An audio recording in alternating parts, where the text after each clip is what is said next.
Assalamualaikum warahmatullahi wabarakatuh. Apa kabarnya anak-anak? Ibu harap kalian sehat walafiat ya. Hari ini kita akan belajar tema 1, subtema 1, pembelajaran 1 dan 2.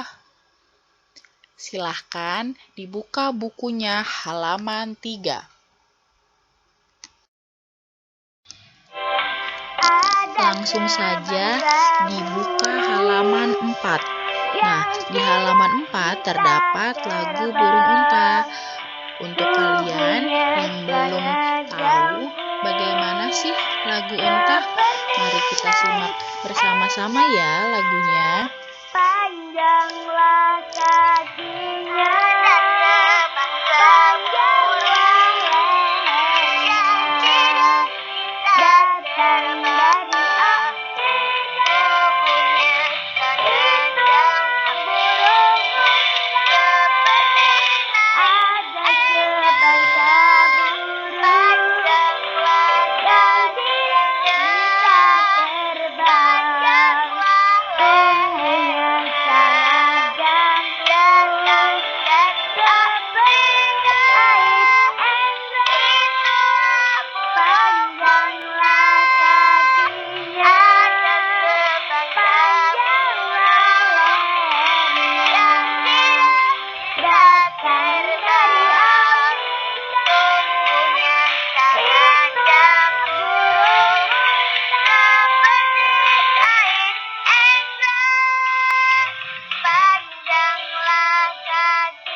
Bagaimana lagunya? Mudah ya, bisa kita hafalkan di rumah. Untuk yang belum tahu, pola irama untuk burung unta adalah 4/4. Ya, jangan lupa untuk memahami apa itu pola irama. Nah, setelah tadi kalian menyimak lagu burung unta, sekarang kita masuk ke ciri-ciri makhluk hidup. Ya, burung unta juga merupakan ciptaan Tuhan. Semua ciptaan Tuhan disebut makhluk. Nah, tapi makhluk dibedakan menjadi ada makhluk hidup dan makhluk tak hidup. Ya, dapatkah kalian membedakan makhluk hidup dan tak hidup? Simak baik-baik penjelasan Ibu ya. Yang pertama adalah bernapas. Nah, semua makhluk hidup itu kita bernafas ya. Jadi, bernafas adalah proses mengambil oksigen dari luar dan mengeluarkan karbon dioksida dari dalam tubuh. Oksigen diperlukan makhluk hidup untuk membakar makanan di dalam tubuh. Ya, jadi pasti kita sebagai makhluk hidup sudah sangat sering kita bernafas ya, adalah merupakan aktivitas sehari-hari. Lalu yang kedua ada bergerak. Nah, bergerak juga merupakan salah satu ciri-ciri makhluk hidup. Ya, banyak dari kita yang ada gerak menggunakan kaki dan tangan, ya. Terus ada juga hewan yang bergerak dengan sayap, kaki, dan sirip ya. Contohnya ada burung. Burung bergerak menggunakan sayap. Ikan bergerak menggunakan sirip ya. Dan masih banyak hewan lainnya. Selanjutnya, memerlukan makanan. Seluruh makhluk hidup memerlukan makanan ya. Makanan manusia berasal dari hewan dan tumbuhan. Makanan hewan berbeda-beda. Contohnya, ada kambing makannya rumput, lalu manusia memakan nasi, ya. Ikan memakan makanannya ikan, ya, dan lain-lain. Lalu selanjutnya ada menanggapi rangsang, ya. Semua makhluk hidup menanggapi rangsang. Kemampuan makhluk hidup memberi tanggapan disebut juga dengan iritabilitas. Ya, iritabilitas pada hewan dan manusia menggunakan panca indera. Panca indera terdiri dari mata untuk melihat, telinga untuk mendengar, hidung untuk mencium, lidah untuk mengecap, dan kulit untuk meraba. Ya, jadi apa sih maksudnya menanggapi rangsangan? Seperti contohnya kita manusia nih. Pasti ketika kita dicubit, pasti kita akan merasakan sakit kan? Nah, itu juga bisa disebut juga menanggapi rangsang. Selanjutnya ada tumbuh. Nah, makhluk hidup itu pasti dia tumbuh dan berkembang ya. Misalnya nih, seperti ayam yang tadinya telur sampai akhirnya dia menjadi berbentuk ayam dewasa ya. Seperti manusia yang tadinya dia bayi terus menjadi orang dewasa. Itu juga yang disebut dengan tumbuh. Selanjutnya ada berkembang biak. Nah, berkembang biak ini merupakan kemampuan dari makhluk hidup untuk menghasilkan keturunan. Ya, nah manusia berkembang biak dengan cara melahirkan. Lalu ada hewan yang berkembang biaknya dengan cara bertelur. Ya, jika hewan yang melahirkan itu ada kucing, ya, dan lain-lain. Selanjutnya, menyesuaikan diri dengan lingkungan. Untuk bertahan hidup di lingkungannya, setiap makhluk hidup menyesuaikan diri dengan lingkungan.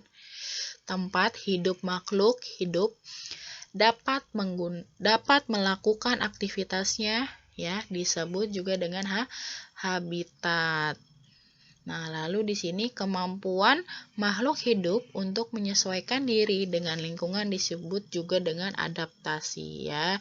Jadi, adaptasi juga bisa dibilang kamu ketika masuk di Almaka nih kelas 1, lalu kelas 2, kelas 3 ya, lama-lama kamu adaptasi dengan lingkungan SDIT Almaka.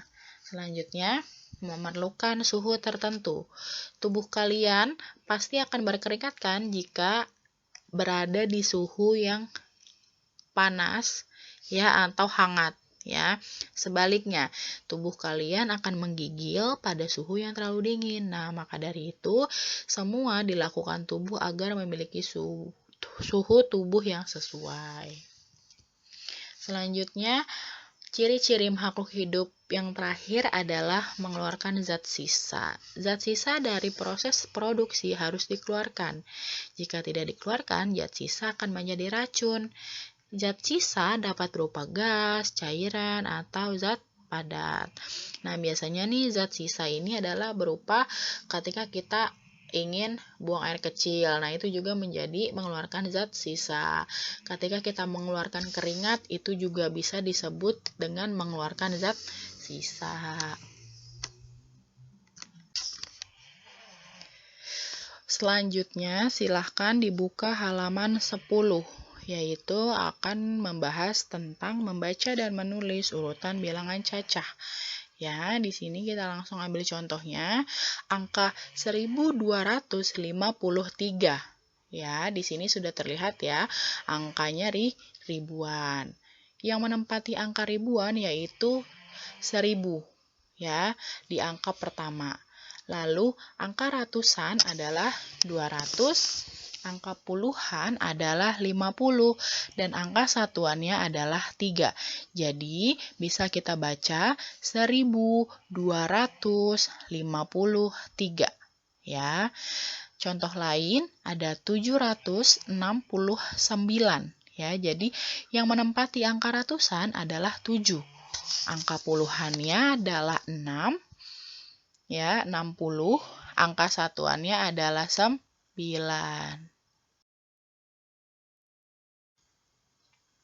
Kalau tadi kita membaca dan menulis bilangan cacah, sekarang kita membahas tentang mengurutkan bilangan. Ya, contoh 1, urutkan bilangan cacah dari yang terkecil. Nah, di sini ada angka 1234, 678, 9032, 7763. Nah, ini masih acak ya. Nah, jadi kita urutkan nih dari yang terkecil, yaitu berapa? Kita ambil yang, nah di sini kan ada yang 3 angka ya. 3 angka itu kan berarti ratusan, ya kan? Lebih kecil ratusan daripada ribuan. Kita ambil yang ratusan terlebih dahulu. 678. Nah, lalu kita ambil angka yang paling kecil. Ya, di situ ada angka 1 ya depannya. Terus ada angka 9 dan angka 7. Nah, berarti yang kecil mana? Berarti angka 1. Kita tulis 1234. Nah, lalu setelah 1, yang paling kecil berapa lagi? Di sini ada angka 7. Ya, berarti 7.763. Dan yang terakhir adalah 9.032. Nah, selanjutnya ini kita kebalikannya dari yang tadi ya. Sekarang kita urutkan dari yang terbesar. Di sini ada angka 6.534, 1.113, 5.003, 2.378. Nah, karena di sini semua angkanya 4, kita cari yang paling besar nih angkanya pertama. Nah, di sini ada angka 6. Ya, berarti 6.534, lalu 5.003, lalu 2.378, dan yang paling terakhir adalah 1.113.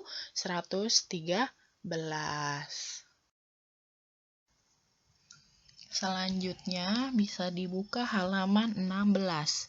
Ya, di halaman 16 kita akan membahas cara hewan berkembang biak.